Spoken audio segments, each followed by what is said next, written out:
Los técnicos del gobierno ahora han recurrido al método de lo que llaman calcular la pobreza monetaria. La pobreza monetaria se coloca bastante lejos de la realidad. El método es la relación entre los ingresos de una familia y el costo de una canasta familiar de subsistencia que le permita vivir. Ha sido aplicado ese método en la investigación reciente durante el año 2022. Y hay un gran titular que dice que República Dominicana tiene actualmente 2.9 millones de pobres.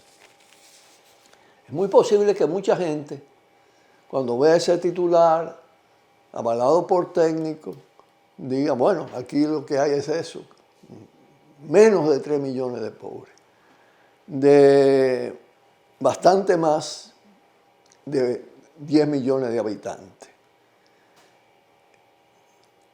Eso, me parece a mí, está distante de la realidad. Esa investigación dice que solo 400.000 personas, más o menos, viven en la extrema pobreza. Estamos hablando de un 27% de pobres y un 3.7% de pobreza extrema.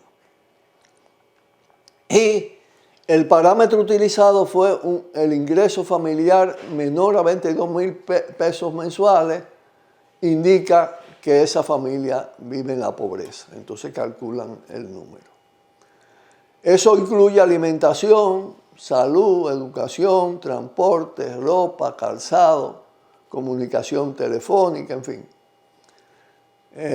Pero cuando uno va a otras cifras y a la realidad, porque la pobreza es muy difícil de medir simplemente a base de los ingresos monetarios y el consumo, porque es un factor que está determinado por múltiples ingredientes, factores.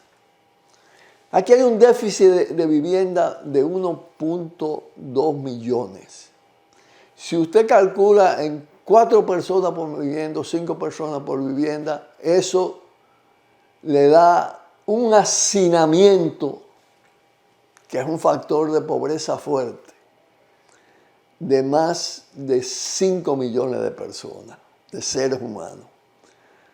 Pero si usted va a las calles, los contenes, las aceras, el polvo, las vías de comunicación, los barrios, la cantidad de barrios, que le llaman barrios pobres, barrios marginados, el tema de los medicamentos y los incrementos constantes, los hospitales públicos en el estado que están, la situación de los medicamentos, todo el tema de la ARS, de las pensiones, la situación de las escuelas, el analfabetismo, la vestimenta, el tipo de vestimenta, lo que se montan o se ven obligados a montarse permanentemente en voladora, en motoconcho, el tema del agua y el agua contaminada y los apagones y el calor y el no poder disponer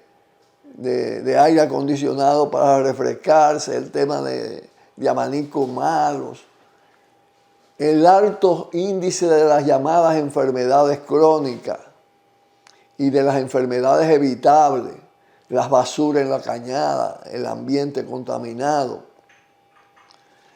la calidad de la educación de una gran parte de la gente. Ya hablaba del analfabetismo, pero además aquí hay profesionales que le abunda la ignorancia, ¿no? La calidad del tipo de comida, la higiene, los grados de inseguridad, como la desigualdad social ese tema afecta mucho más a la gente humilde. Los teléfonos maquitos, con la tarjeta vacía, y se habla de los gastos en comunicación, la lucha para lograr atención, acceso a los servicios públicos. Es un viacrucis. Meterse en un hospital, todo el tema del agua, la gente que tiene que comprar el agua en los tiempos de sequía, el estrés de la gente, la falta de sueño por la contaminación sónica.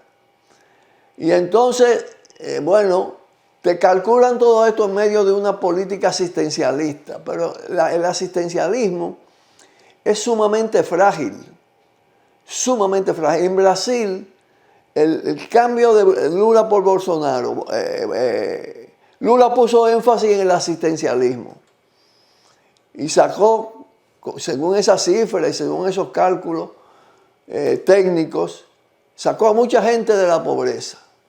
Decían que a 30 millones de la pobreza. Sin embargo, eso se desplomó de un día para otro.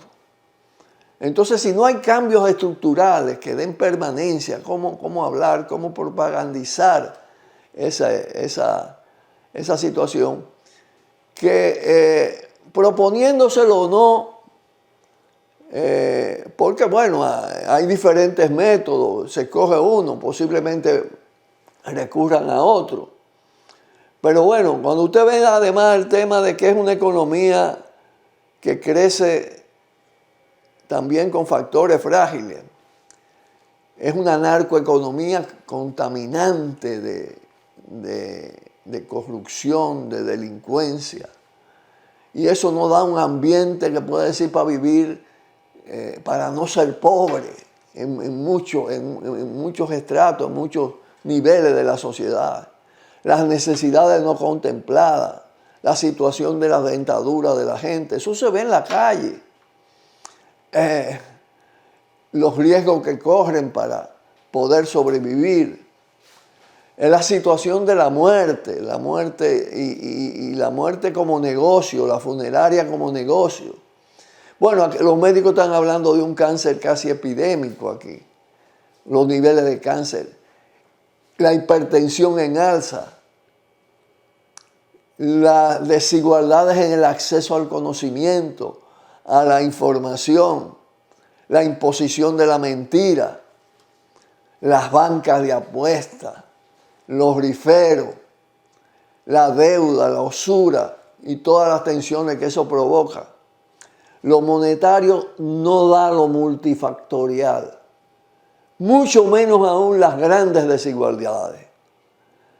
Eso es una visión tecnocrática, técnica, que tiene su determinado valor, pero de ninguna manera puede señalarse que en este país solo la cuarta parte aproximadamente es la cuarta parte pobre y que solo 400,000 personas viven en la pobreza extrema, cuando la pobreza es una situación sistémica estructural y aquí no ha habido cambios que cambien sustancialmente eso, que reduzcan las desigualdades, que las enormes diferencias de ingresos, los polos opulentos de riqueza puedan reducirse las desigualdades a partir de los cambios de las relaciones de propiedad, de los cambios en el ingreso, de los servicios públicos para todos, de la socialización,